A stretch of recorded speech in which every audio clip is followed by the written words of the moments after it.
तो प्रणाम, स्वागत करती हूँ दोस्तों पूजा पांडे 280 के चैनल पे। आप सभी के बीच में शोहर का उठाव गीत लेकर आए हैं। आप लोग सुनिएगा, आनंद लीजिएगा। कैसे लगे कमेंट बॉक्स में जरूर बताइएगा और ज़्यादा से ज़्यादा से हमारे चैनल को सपोर्ट कीजिएगा। बहुत बहुत धन्यवाद। आइए सुनते हैं। कच्ची सुपारी धतूरे का पान जुग जुग जिया लाल जुग जुग जिया लाल। कच्ची सुपारी धतूरे का पान जुग जुग जिया लाल जुग जुग जिया लाल।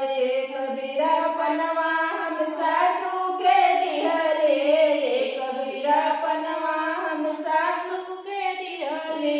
खाई बहुराई पियरी बचई जाई जुग जुग जिया लाल जुग जुग जिया लाल। खाई बहुराई पियरी बचई जाई जुग जुग जिया लाल जुग जुग जिया लाल।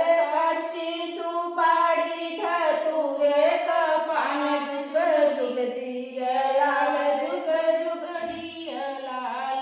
कबीरा पनवा हम जेठनी के दिहले, कबीरा पनवा हम जेठनी के दिहले। खाई बहुराई हरवा बची जाई जुग जुग जिया लाल जुग जुग जिया लाल। खाई बहुराई हरवा बची जाई जुग जुग जिया लाल जुग जुग जिया लाल। कच्ची सुपारी धतूरे का पान जुग जुग जिया लाल जुग जुग जिया लाल।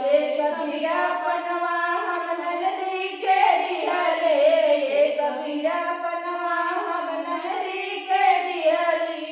खाई बहुराई कंगना बची जाई जुग जुग जिया लाल जुग जुग जिया लाल।